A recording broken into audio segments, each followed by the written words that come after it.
एक महत्त्वाची अपडेट समोर येते। नाशकातील महायुतीच्या नेत्यांमधील नाराजी दूर करण्यासाठी मुख्यमंत्री एकनाथ शिंदे मैदानात उतरलेले आहेत। एकनाथ शिंदेंनी काल मध्यरात्री भाजप नेते दिनकर पाटील यांची भेट घेतली।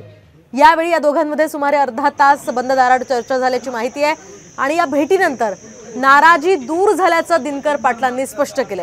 दिनकर पाटील हे नाशकातून निवडणूक लढवण्यासाठी इच्छुक होते, मात्र पुन्हा एकदा हेमंत गोडसेंना उमेदवारी मिळाल्यामुळे ते नाराज असल्याची चर्चा होती आणि त्याच पार्श्वभूमीवर गेल्या काही दिवसांपासून मुख्यमंत्री त्यांची मनधरणी करण्याचे प्रयत्न करत होते। मुख्यमंत्री साहेब एकनाथजी शिंदे साहेब आले आणि आज माझी जी नाराजी होती 100% दूर झाली।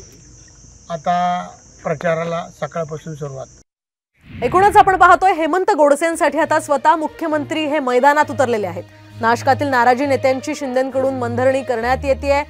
याच वेळी त्यांनी नाराज आमदार आणि पदाधिकाऱ्यांशी सुद्धा चर्चा केली आहे। याच वेळी उद्योगमंत्री उदय सामंत देखील त्यांच्या सोबत उपस्थित होते। दरम्यान अनेकांची नाराजी यामधून दूर झाल्याचं कळतंय। आपण पाहतोय गेल्या काही दिवसांपासून हेमंत गोडसेंच्या प्रचारामध्ये भाजपचे काही नेते येत नव्हते आणि त्याच नेत्यांची पदाधिकाऱ्यांची समजूत काढण्यासाठी मुख्यमंत्री शिंदेंचा काल नाशिक दौरा होता। ही बातमी साम टीव्हीने दाखवली होती आणि त्या बातमीवर आता शिक्कामोर्तब झालेला आहे। मुख्यमंत्री शिंदेंनी या सगळ्या पदाधिकाऱ्यांची नेत्यांची नाराजी दूर केल्याची माहिती मिळते। बैठकी उद्योजकांची होती, आजची बैठकी असोसिएशनच्या सगळ्यांची होती। छगन भुजबळ साहेबांबद्दल आम्हाला सगळ्यांनाच आदर आहे आणि त्यांच्या नेतृत्वाखाली त्यांनी निवडणुकीला पूर्ण याच्यामध्ये झोपून काम करायचं ठरवलेलं आहे, त्याच्यामुळे कोणाचा अनादर करण्याचा प्रश्नच येत नाही।